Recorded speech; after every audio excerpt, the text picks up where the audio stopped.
Hello Blingers, Michael Freesoul here of MFS Blings. You already know that. Welcome to another tutorial. This one isn't short though, it's going to be a bit lengthy. I want to show you how to get things done using some of the tools we've already learned and introducing you to a new tool. The goal of these short tutorials is to show you new ways that you can apply the tools that you already know how to use. All these tools are important when you get to the final stage or wherever stage you want to pursue your Rhinestone digital artistry journey. At the Pro Max level, for example, it's a combination of all these tools, all the tools that will be learnt along the way. So even things as simple as creating a shortcut for your shape tool is important when you get to that stage. So take every single step seriously. Make sure you follow through with the assignments that are given. Because when you get to that Pro Max stage, if you decide to get there, you need to be able to do these things without even thinking. The way I design, if you watch any of my design tutorials, you'll see how I seamlessly just go through these tools. And that's why I said I wanted to break them down so that when you watch those videos, I don't need to speak. You just know exactly what I've done. When you see me align and distribute something, you know that, yeah, that's what he did there. So if you watch any long tutorial, because those kind of tutorials, or rather those kind of videos, are very long. I told you it takes time to design. Sometimes it takes up to 4 hours to design. Even the speed videos that I put on YouTube, when you watch them, if you slow them down, or if you watch it at the pace that I posted it, you'll be able to understand how I created those designs. You would see some of these tools being used. You would see some of these principles being applied. Okay, introduction over, let's get into it. So in our introductory class in course 1, we learned about step and repeat and how you can create a simple rhinestone box with step and repeat. So we're going to do the same thing here, and I want to introduce a new tool in the process. You can combine both of them to create designs, and in this case we'll create a rhinestone alphabet. Like I mentioned, writing names or writing text is one of the basic things that you do with rhinestone design. Even after you've done a complicated design, the client may still want you to write their name or write a slogan or something. And one of the hardest things to do in rhinestone alphabet is to make them small. So the smaller you are able to make the fonts, the better, so that you can get a lot of words written in. If you've been stoning for a while, you realize that most of the alphabets are big, and you know why, because there's a size constraint, which is one of the principles. If you go over the principles that we discussed, you understand why rhinestone alphabets are usually big. And if it's big, say you wanted to write Oluwafunmilayo on a shirt, it becomes difficult to do that if you are trying to write the font with 2 lines or 3. You mostly try to write it with 1, but even 1 is quite big for Oluwafunmilayo. So the smaller the fonts, the smaller you can make the fonts, the better. And of course, there's still a limit to how small it can be. So you need to be able to create smaller font sizes. Okay, without further ado, let's draw a circle. Remember, our circle is supposed to be what size?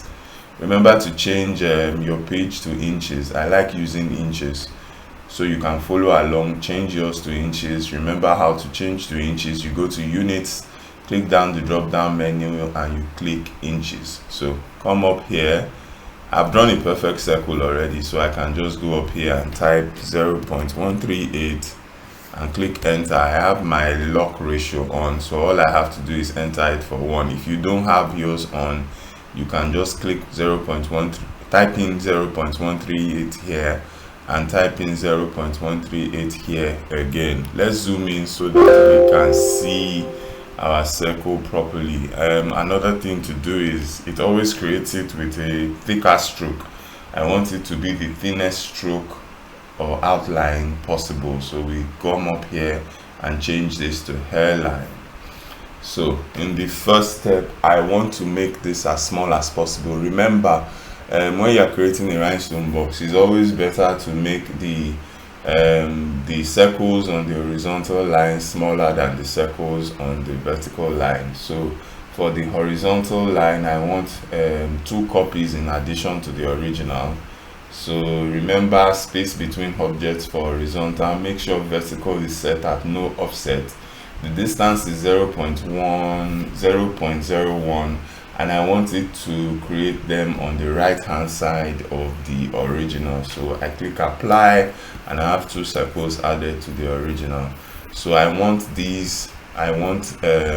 circles on the vertical line as well, and I want them below this one. So I turn off horizontal settings and go to vertical settings and click space between objects. I want them to go down and not up, so I leave the direction at down, and I want to create 3 copies in addition to these 3. So we don't have to click them one after the other. We can just select the entire thing and click apply. So now we have a simple rhinestone box made up of 3 circles on the horizontal plane and 4 circles on the vertical plane. Of course, when you multiply 4 by 3, that gives us 12. So we have 12 circles in this box, rhinestone box. And with this simple set of circles, we can create a rhinestone alphabet with letters A to Z. Let us begin. The letter A. Remember, you should always duplicate the original so you don't lose it. So we select the whole thing and we click Ctrl D to duplicate and drag it to this side.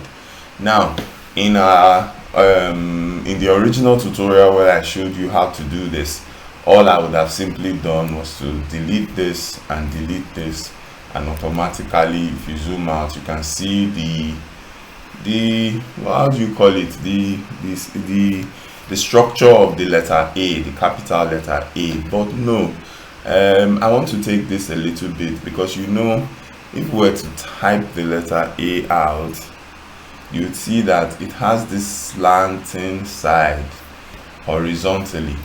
So you could say, for example, that you just wanted to delete this, now push this or drag this to one side, drag this to one side, and drag this to this, drag this to here, and you potentially have your letter A.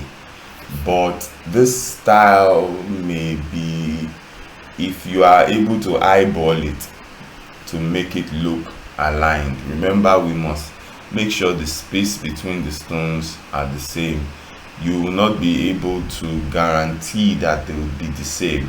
So there's a way in which to make sure you can guarantee that the space between these circles on the horizontal line are the same. So that brings us to horizontal alignment and distribution. Now if you go to our align and distribute box here, you'll notice that there's nothing about horizontal alignment or distribution. Everything is on a straight line, either vertical or horizontal. But there's a way to do it, which brings us to a new tool called the blend tool. I already have mine open, so I'll take it out so that I can show you how to get there. You come to effects, up here, effects, click it, come down to blend. This is where we want to go, blend tool. That's a new tool. So what we're going to do is that we are going to go back to our original box, delete all of that and go back to the original one, duplicate and come here. Now what we want to do is to delete this, in fact delete all of this. Yes. Now we want to create a horizontal line of circles between this first one and the bottom left and the bottom right. So what we'll do is to select the first one, hold shift and select the bottom right circle. Come to the blend menu here. This is for the total number of stones in between these two stones or circles that we've selected. Now this is 20, that's way too much.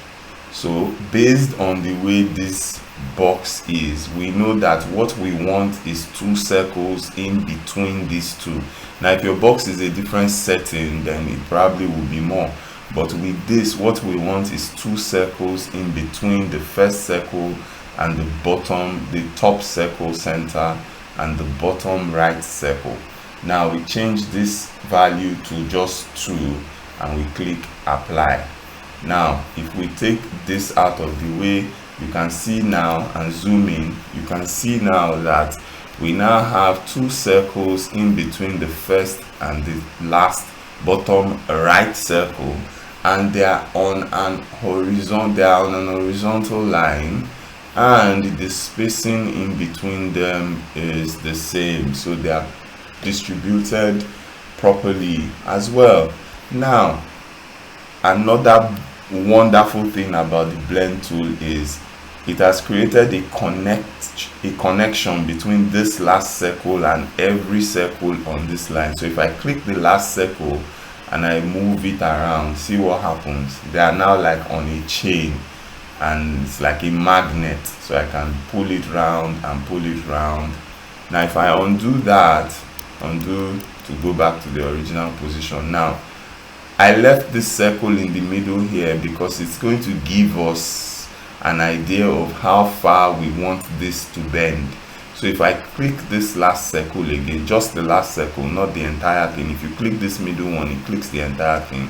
Just this left circle.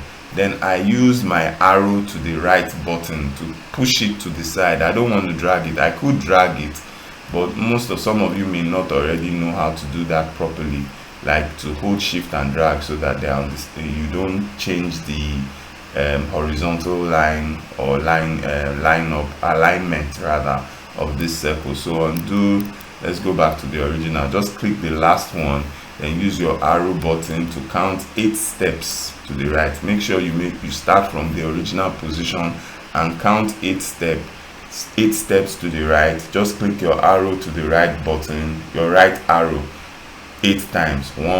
Click it first. 1 2 3 4 5 6 7 8.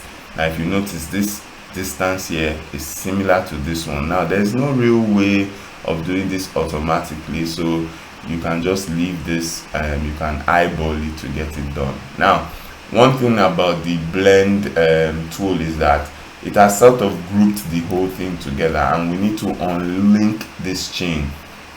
So the way to unlink it is click either the circle in between, the ones in between. You right click, then you go to you right click and you go to break blend group apart, or Control K to break it, because what it does is that it creates a path and it groups them together. So Control K or right click and go to break blend group apart. Click that, and now you can select, there's no chain anymore. However, the 2 stones in between are grouped together, so you can select them separately. So what you will do is click this, right click and ungroup object, or Control U to ungroup. So now you can select the circles individually. Now let's do it for the left hand side. So same thing again, click the top one, hold shift and click the bottom left circle, come to our blend tool. Somehow it always sets the default at 20. I'm pretty sure there's a way to change that, but I haven't bothered to look into it. So let's remove this and change it to 2 alone and click apply. So the same thing here. Anything we do on this side, we do on this side. We shifted 8 paces to the right. Let's shift 8 paces to the left. Select the last one and click 8 times on your left arrow. 1, 2, 3, 4, 5, 6, 7, 8. So now the space here and the space here is similar. Remember, we now need to unchain this, break the chain. So what we do is select the one, any of the circles in between, right click or Ctrl K and go to blend, break blend group apart. Click that, then in the center one you ungroup this, Ctrl U to ungroup. So now we can select all of this. Now our A is looking good. All we need to do is get rid of this bottom circle here, and ladies and gentlemen, we have the letter A. Let's give it a color and remove the stroke. Now letter A looks way better than what we had originally, which was just removing this and removing this. So that's the blend tool for you. So you can start to imagine the interesting things you can do with the blend tool. In our original alphabet fonts, remember the M didn't have a slant. Now with the blend tool, you'll be able to get a slant in.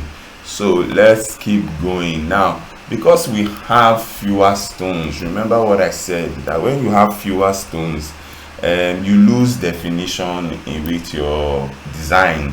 More stones give you more definition. It enables you represent what you are trying to stone much better. Remember, the circles are a representation of a bigger design or a more known, a more familiar design. So the more circles you have in order to do that, the better it is, or the better looking or the better defined your design is. When you start to lose circles, your designs are not that defined anymore. So remember, we're only dealing with what's it called, 12 circles or 12 stones. If I were to click the letter B, you can see that there's a round edge here. To create that kind of curve, for example, 12 stones doesn't really pull it off. So we are going to try to mimic a curve as much as we can. Now some of this will require some simple eyeballing and just looking the way it looks, but because you already have a box of circles here, it's a lot easier for you to do. You more or less keep the structure the same all through the alphabet. So let's try and create our letter B. Obviously we don't need this one at the top, we don't need this one at the bottom. We can remove this two here. So we're going to do something, unique here. So what we'll do is we'll duplicate this one at the bottom. Now for me, the duplication stays on top of themselves, but say whatever you do, make sure everything, both the duplicate and these two, and on the same vertical line. Now grab the entire thing, go to align and distribute, and I want you to align them, distribute space vertically. So you can see that the duplicated one has gone to the center of these two. Now select the duplicated one in the center and hold shift and select this one and align it vertically to this one. We know that the shortcut for that is the letter C. So we click C, or rather we type C, and now we have this straight line here. Now it's still missing something. It kind of has that curve over here and over here, but as you can see, the space here is way too much. So we're going to click this one, and shift it to the side a bit. Let's see how many times we need. 1, 2, I guess 3. No, I think I like 2. So let's keep that there. So this one at the bottom needs to come down a little bit to come and close up this space here. So let's go. Remember to always keep count of how many times you are shifting so you can replicate it on the other side. So the bottom one, let's go 1, 2, and this one 1, 2. So let's zoom out to have a look. Kind of the space here is still too much, so let's grab these two and shift them to the left. 1, yeah, 1 is okay.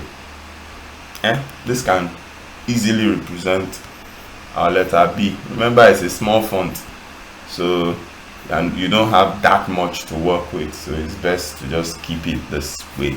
So now the letter C is next. Now because of this curve we've created, because it's a curve here, these two don't need to be on the same line as this and this don't need to be on the same line. So we can take this and move it up just one step, click it and go up one, click this one and come down one. Now it has a better looking curve. Maybe this can come down one, this can go up one. So I think I like the curve better. Oh no, undo. I think I prefer it this way. Yeah, sometimes you just eyeball these things. There's really remember one of the principles, no 100% automation. So you need to be able to eyeball these things, move things around, and just look at that spacing with your own eyes and know that it's cool. Now this is the letter B. So because there's a curve here and we know that letter C has a curve, we just grab this one. Oh, we didn't group this. Select and group, Ctrl G. Now duplicate this one and push it to one side, then select all of this and group for our B. Now this one, let's just mirror it. Come up here, you see mirror horizontally, so it changes direction, it mirrors it. So this, all of this in between like this, delete it. So we have our letter C, but this space between is too much, so we'll come here, bring it down, come here, take it up. Now our letter C looks cool. Maybe this one can just one space, come up, come down, come up, and now we have our letter C. Select the whole thing, group. Now take this same letter B, duplicate, bring it to this side, do the mirror thing again, mirror it horizontally and ungroup. And what do you have, ladies and gentlemen? The letter D. Remember, we did some tweaking here. Since the C curve will represent the D curve, we can just go here and delete the whole thing, come to the C and duplicate the C so we can have the same curve. I don't want to have to do it all over again. All we need to do is put two circles here. Just take ungroup, of course. You can do this many ways. You can use step and repeat, but one of the easiest ways, instead of going all the way to step and repeat, grab one of this, duplicate it 2 times, 1, 2, and select the whole thing and go to your distribute space vertically, and we already have that line filled. Our letter D is done. So we have A, B, C. Oh, sorry. Now that I zoomed out, I realized that the letter D is facing the wrong way. So select the whole thing and mirror it, and our letter D is done. It's one of the reasons we zoom out, so that you can see it. Sometimes when you zoom in, you don't really see the way your design is looking. So for the letter E, very simple. Duplicate the original, then we remove this one. Now you remember that E should be, this middle line here should be somewhere here. Now of course you could just drag it down like this and eyeball it, but of course one of the ways to make sure you are doing it properly is, you see this middle point, these two in the middle, group it, Ctrl G, then you grab this one, then you select the group one, then you click you type your letter E to align them centrally. So now you can see it's aligned at the center of these two, which is where you want this middle part of the E to be. Now you can decide to remove this one and make your E look like this, or you can leave it there, whichever way works for you. I think I want to leave mine there. It gives it more definition. Oh no, let's take it out. I'm going to take it out. I'm going to take it out. I'm going to take it out. So that means automatically, to create my F, when I duplicate this and create my F, I have to leave, more or less keep the same structure, remove these two at the bottom and group this. Now if I had left this here, that means I have to leave it for the letter F as well. A, B, C, D, E, F, G. Now our G is similar to E, so C rather. So I duplicate my C, grab it, bring it all the way here. Now for this one, or rather let's use D, because you know we need that circle here. I want to make sure you are not having to drag things. You are making sure things are better distributed. That's the whole goal here. duplicate the D, change the mirror settings, let it face the right hand side, ungroup the whole thing, delete this one. Our letter G is set. Now you could say that why aren't we putting a circle here on the left hand side, but you can see it doesn't work. They're intersecting and we only just have very few circles to work with. In most of the designs we just have 8 circles. I think E is one of the few that has a lot of circles compared to the others. So the letter G is done. The letter H is very simple. You just go to our original, duplicate and drag it here. All you need to do is remove the stop one, remove the stop one. Now remember the letter H, we need this bar here in between, so I could drag it down eyeball, but same thing undo. Same thing we did with the E. To make sure we did it correctly is to select these two in the middle, group, select this, hold shift, select this and type in your letter E, so everything is aligned smoothly and better. Now we look for A, B, C, D, E, F, G. Remove all the stroke. The stroke thing is beginning to annoy me because it always makes it look fuller or looking like it's intersecting. So I gave the original a feel and remove the stroke, so we don't have to be doing it all the time. So go to our original. We're looking for the letter I. It's a capital letter I. I think this is one of the easiest ones. All we have to do is remove this side, remove this side. Our capital letter I is done. A, B, C, D, E, F, G, H, I. We're looking for the letter J. Now duplicate this I, bring it here. Like we did that time, the letter J has many ways that this can be done. I'm looking for something that has a curve similar to what we want, so that we can keep, because the J has this thing. Of course there is an easy way to do this. We could just remove this, take all of this and align it here, take this and move it to the side. Let's go 1 2 3 4 5 6 7 8 9. Does it look like a J? Maybe drag this down 1. No, these two are 2. Select these 3. Let's align these 3. Yeah. Does it have? But we need to put another one up here. So if you select this one and use our repeater, I don't want to drag it and use my eyes to do it, eyeball it. Space in between, change this to 1 and click apply. How does our J look? Okay, maybe if we remove this one, yeah, and doesn't look. See how fewer stones doesn't allow you that much definition. Let's grab these 2 and take it up, then grab these 3 and go to align and align them. RJ looks weird. Fewer stones do that to you. Okay, wait. Let's try this. Grab all of this and scoot it to the right. 1 2 3 4 5 6 7. Okay, remove this one. See, still doesn't have that look. Undo.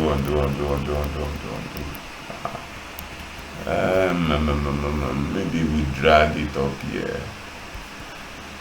That was eyeballing, and I don't want us to do a lot of eyeballing.